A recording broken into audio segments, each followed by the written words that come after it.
வணக்கம் நேயர்களே, இது ஷர்மிளா டாக்கீஸ். நான் உங்கள் டாக்டர் ஷர்மிளா. சங்கிய பேச விட்டா அவங்களே வாயை கொடுத்து மாட்டிக்குவாங்க அப்படிங்கிறதுக்கு ஒரு கிளாசிக் உதாரணம் தான் நம்மளுடைய எல்லாம் தெரிஞ்ச ஏகாம்பரம் மாதிரி எதுக்கெடுத்தாலும் கருத்து சொல்லக்கூடிய தமிழிசை அக்கா. வானத்தை அடி வாங்கினது பத்தாதுன்னு இன்னைக்கு தமிழிசை அக்காவும் வாலண்டரியா வந்து நானும் ரவுடி தான், நானும் ரவுடி தான், என்னையும் அடிச்சு வெளுத்து விடுங்க அப்படிங்கிற கதையா வம்படிச்சு வாயை கொடுத்து இன்னைக்கு வடியால அடி வாங்கிட்டு இருக்காங்க சோசியல் மீடியால. அதாவது இந்த ஜிஎஸ்டி வரி குறைப்புக்கு அப்புறம் பாத்தீங்கன்னா, அந்த சங்கிகள்லாம் வந்து இதை எப்படியாவது மக்கள் கிட்ட மோடியுடைய மாஸ்டர் ஸ்ட்ரோக் பாருங்க. மோடி அப்படிங்கிற கடவுள் உங்களுக்கு எவ்வளவு பெரிய ஒரு விஷயத்த பண்ணியிருக்கிறாரு அப்படிங்கிறத மக்கள் கிட்ட கொண்டு போய் சேர்க்கணும். மக்கள் கிட்ட நன்றி பிச்சை எடுக்கணும் அப்படின்னு ஆளுக்கு பைய தூக்கிட்டு கிளம்பி இருக்கிறாங்க. இதுல வானதி அக்கா ஒரு பக்கம் போய் ஸ்வீட் கடையில பேச்சுவார்த்தை நடத்துதுன்னா, இன்னொரு பக்கம் நம்ம அக்கா தமிழிசை கிளம்பி நேத்து ஆவின் பால் நிலையத்துக்கு போய் அங்க இருக்கிறவரை கூப்பிட்டு வச்சு உட்கார வச்சு, ஏன் பாலுக்கெல்லாம் வந்து ஜிஎஸ்டி குறைக்கல? நேத்து விக்கிற விலைக்கு ஏன் இப்படி விக்கிறீங்க? இன்னைக்கும் இப்படி விக்கிறீங்க? இதெல்லாம் ரொம்ப அநியாயம். இந்த அரசாங்கம் இதெல்லாம் கேள்வி கேட்காதா? யாரா இருந்தாலும் பாஜக அரசு அவங்க மேல கடுமையான நடவடிக்கை எடுக்கும் அப்படின்னு சீன் போட்டிருக்காங்க.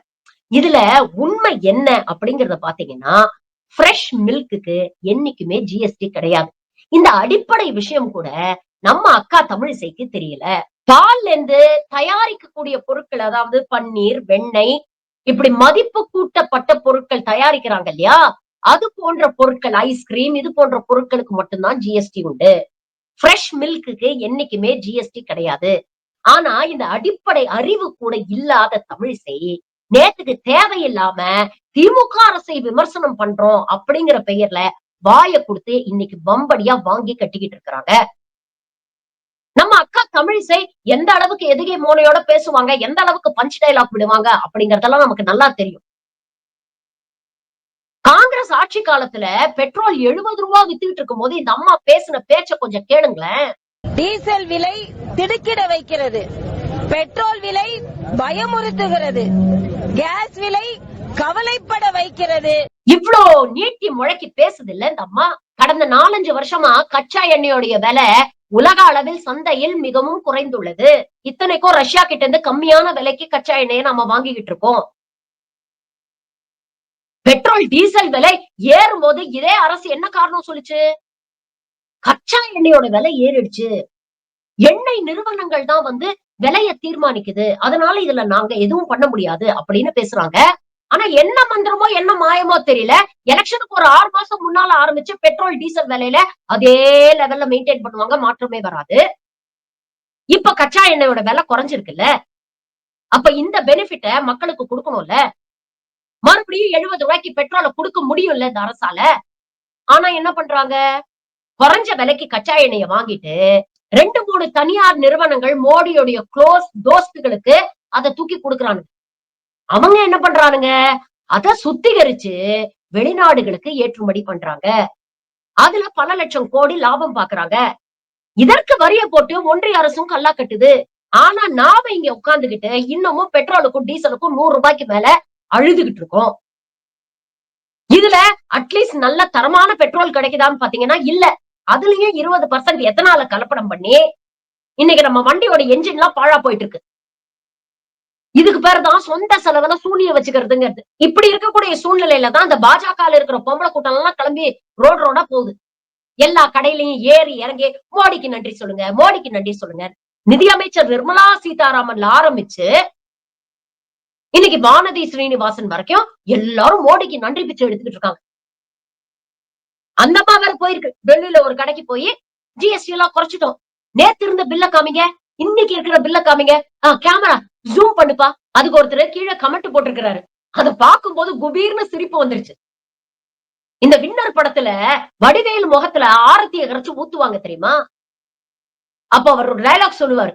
பாத்தியாடா கிழவிக்கு கொழுப்ப, ஆரத்திங்கிற பேர்ல ஆசிட கலந்து ஊத்திட்டு போகுது அப்படின்னு. கிட்டத்தட்ட அதே பாணியில பாத்தியாடா கிழவிக்கு கொழுப்ப 8 வருஷமா வரி போட்டு கொள்ளையடிச்சிட்டு இப்ப இங்க வந்து நின்னு பல்லு இடிச்சுக்கிட்டு இருக்கு. இன்னைக்கு அதைத்தான் இந்த சங்கி கூட்டம் பண்ணிக்கிட்டு இருக்கு. 8 வருஷமா வரிங்கிற பேர்ல நம்ம ரத்தத்தை எல்லாம் உறிஞ்சி எடுத்துட்டு இன்னைக்கு ஏதோ மோடி வந்து பெரிய ஒரு விஷயத்த பண்ணிட்டா மாதிரி சிலாகிச்சு பேசிட்டு இருக்காங்க.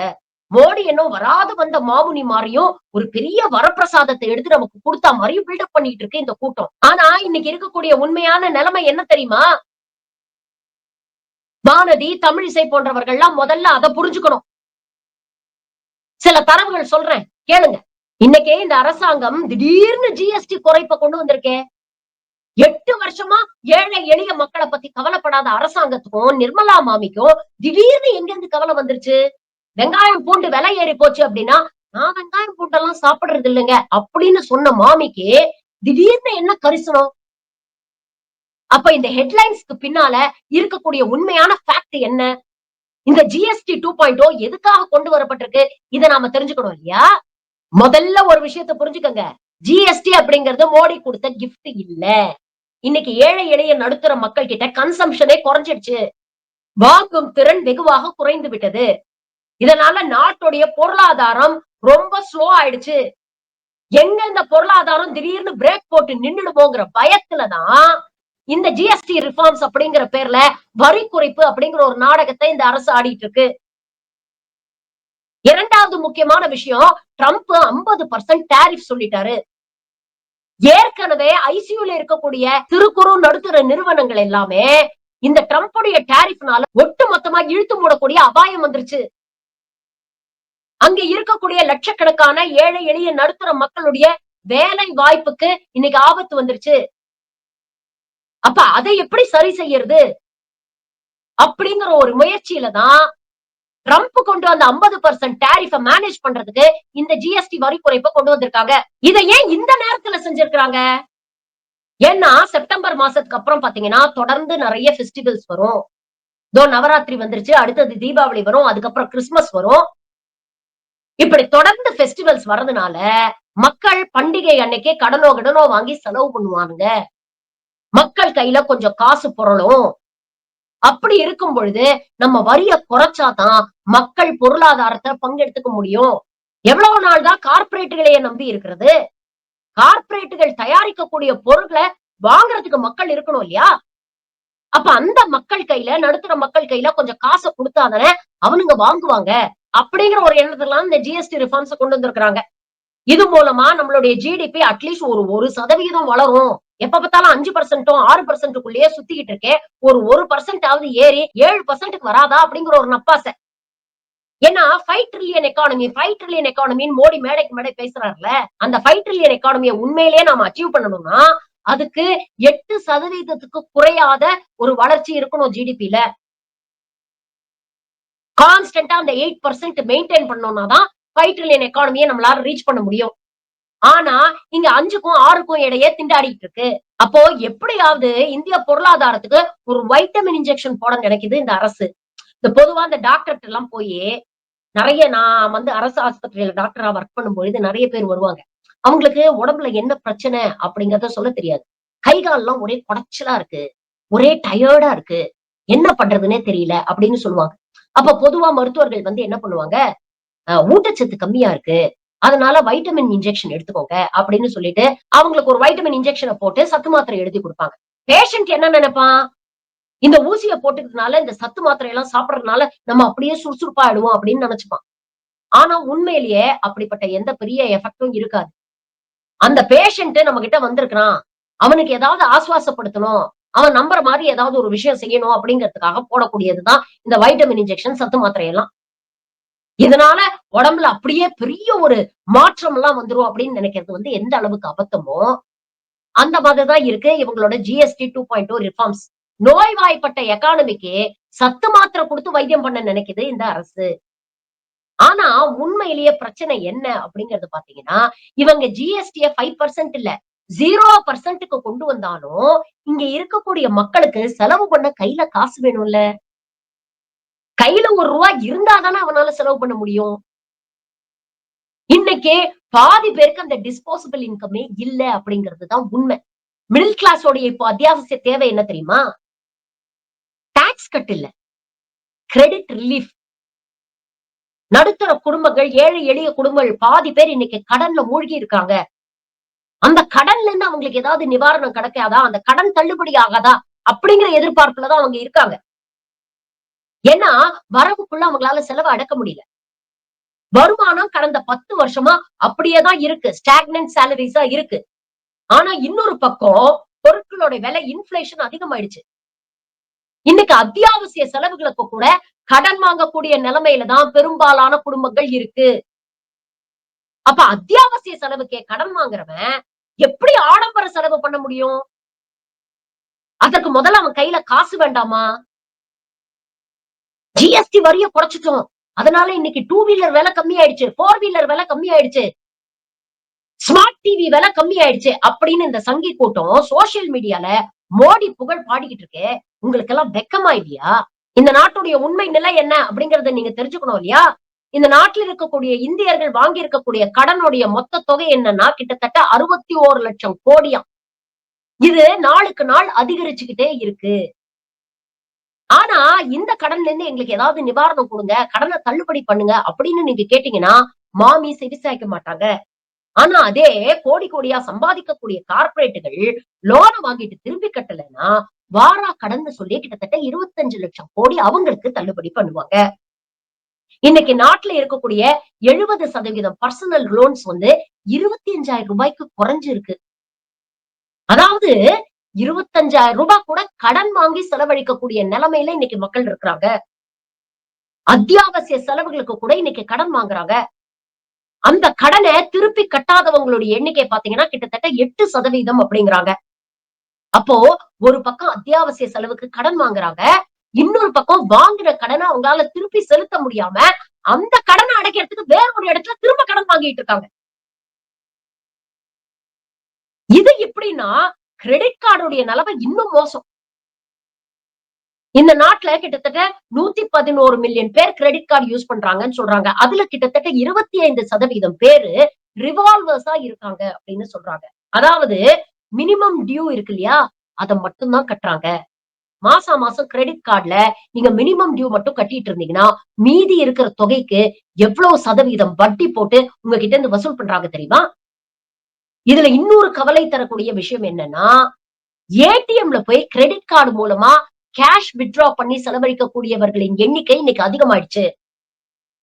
நீங்க கிரெடிட் கார்டு மூலமா ஏடிஎம்ல போய் கேஷ் வித்ட்ரா பண்ணீங்கன்னா அதற்கு 49% வரை வட்டி போடுறாங்க. கிட்டத்தட்ட 50% வட்டி. ஆனா இன்னைக்கு நிறைய பேர் வர வழியே இல்லாம கிரெடிட் கார்டு மூலமா கேஷ் வித்ட்ரா பண்ணி செலவழிக்கக்கூடிய நிலைமையில இருக்கிறாங்க. முன்னெல்லாம் வீட்டுல தங்க வச்சிருப்போம். எதுக்கு? ஒரு ஆத்திர அவசரத்துக்கு ஏதாவது ஒரு எமர்ஜென்சி, திடீர்னு ஏதாவது உடம்பு சரியில்லாம ஆயிடுச்சு, இல்ல திடீர்னு யாருக்காவது ஏதாவது ஆக்சிடென்ட் ஆயிடுச்சு, இல்ல பிள்ளைங்க மேற்படிப்பு படிக்க போறாங்க, இல்ல ஃபாரினுக்கு அனுப்பணும், இந்த மாதிரி ஏதாவது ஒரு அவசரத்துக்கு அடமானம் வச்சு காசு தேத்துறதுக்காக நாம தங்க நகை வாங்கி வைப்போம். அத ஒரு சேவிங்ஸா, ஒரு சேமிப்பா நினைக்கக்கூடிய காலகட்டம் இருந்தது. ஆனா 8 வருஷமா இந்த மாமி பண்ண வேலையில என்ன நடந்திருக்கு அப்படின்றது பாத்தீங்கன்னா, தங்க நகை கடன் 25,000 கோடியா இருந்தது. இன்னைக்கு 2.9 லட்சம் கோடியாக உயர்ந்திருக்கிறது. இதுல பல பேரால வாங்கின நகை கடனை திரும்ப கட்ட முடியாம இந்த நகை அவங்க கைய விட்டு போகுது அப்படின்னு சொல்றாங்க. எங்க ஆத்திர அவசரத்துக்கு நகையை அடமானம் வச்சுட்டு இருந்தோமோ இன்னைக்கு அத்தியாவசிய செலவுகளுக்கே நகையை அடமானம் வைக்க வேண்டிய நிலைமையில இருக்கும். இந்த ஹெட்லைனை கொஞ்சம் பாருங்களேன். 100 கோடி இந்தியர்களுக்கு செலவு செய்யறதுக்கு கையில எக்ஸ்ட்ரா காசே இல்ல. டிஸ்போசபிள் இன்கம் அப்படிங்கிறது இல்ல. 140 கோடி இந்தியர்கள் வாழக்கூடிய நாட்டுல 100 கோடி இந்தியர்கள் கையில எக்ஸ்ட்ராவா ஸ்பெண்ட் பண்றதுக்கு கையில காசு இல்ல அப்படின்னு சொல்றான். அப்படி ஸ்பெண்ட் பண்ற கெப்பாசிட்டி இருக்கக்கூடிய இந்தியர்கள் வெறும் 13 கோடி தானா. இதுதான் இன்னைக்கு இந்தியாவுல இருக்கக்கூடிய நிலைமை. இந்த 100 கோடி இந்திய மக்கள்ல 82 கோடி பேர் அரசாங்கம் கொடுக்கக்கூடிய இலவச ரேஷனை நம்பி இருக்கிறாங்க. அடுத்த வேளை சாப்பாடுக்கே இன்னைக்கு அரசாங்கத்தை நம்பி இருக்கக்கூடிய நிலைமை. இப்படிப்பட்ட நிலைமையில நீங்க ஜிஎஸ்டியை 28% இருந்து 5% ஆக்குனா என்ன, இல்ல 0% ஆக்குனா என்ன? மக்களுக்கு என்ன பெருசா ரிலீஃப் வந்துற போகுது? இன்னைக்கு நாட்டுடைய பொருளாதாரம் ஸ்ட்ரோக் வந்து ஐசியூல கிடக்குது. அதை எப்படி சரி செய்யணும் அப்படிங்கறத இந்த கூட்டத்துக்கு தெரியல. அதற்கான நிர்வாக திறமையோ அறிவோ இந்த கூட்டத்துக்கு இல்ல. அதனால ஜிஎஸ்டி 2.0 அப்படிங்கிற பேர்ல பட்டி டிங்கரிங் பண்ணி பாத்தீங்களா மோடியோட மாஸ்டர் ஸ்ட்ரோக் அப்படின்னு சொல்லி நம்மள ஏமாத்திக்கிட்டு இருக்காங்க. மோடியோடைய இந்த மாஸ்டர் ஸ்ட்ரோக் மூலமா இன்னும் 2-3 மாசத்துல இந்த பொருளாதாரம் அப்படியே சிறப்பாக மாறி அப்படியே எல்லாம் தலைகீழா மாறிடும், விக்சித் பாரத்தை நம்ம அடைஞ்சிருவோம் அப்படின்னு நமக்கு ஒரு பொய்யான கனவை ஒரு பொய்யான நரேட்டிவ கிரியேட் பண்ண முயற்சி பண்றாங்க. எங்க போட போறோம்? 3 மாசத்துக்கு அப்புறம் இங்கதானே இருப்போம். இந்த வருஷ கடைசியில தெரிஞ்சிருமே, இவங்க சாயம் வெளுத்துருமே. இந்த ஜிஎஸ்டி ரிஃபார்ம்ஸ்னால எந்த அளவுக்கு இந்த பொருளாதாரம் முன்னேறி இருக்கு அப்படிங்கறத நாமும் வேடிக்கை பார்ப்போம். மோடியோடைய இந்த மாஸ்டர் ஸ்ட்ரோக் மூலமா தனக்கு ஏற்பட்ட ஸ்ட்ரோக்ல இருந்து இந்தியன் எக்கானமி மீண்டு வருதா அப்படிங்கறத பொறுத்து இருந்து பார்ப்போம். அது வரைக்கும் நீங்க ஆடுற ஆட்டம் எல்லாம் ஆடுங்க. போட்டி போட்டுக்கிட்டு மஸ்கா போடுங்க. மக்களை திசை திருப்ப முயற்சி பண்ணுங்க. ஆனா ஒரு விஷயம் தெளிவா தெரிஞ்சுக்கங்க. எல்லாரையும் எல்லா நாளும் ஏமாத்த முடியாது. இன்னைக்கு ஒரு ஸ்வீட் கடைக்கு போறதுனாலயோ, இல்ல ஆவின் கடைக்கு போறதுனாலயோ, மக்களுடைய வாழ்வாதாரத்தையோ, வாழ்க்கை தரத்தையோ உங்களால புரட்டி போட்டுற முடியாது. 8 வருஷமா நீங்க ஏற்படுத்தின சேதாரத்த ஒரே ஒரு மாஸ்டர் ஸ்ட்ரோக்னால மாற்றி அமைக்க முடியும் அப்படின்னு நீங்க நினைச்சீங்கன்னா, சங்கிகளை விட பெரிய முட்டாள்கள் இந்த உலகத்துல யாருமே இருக்க முடியாது.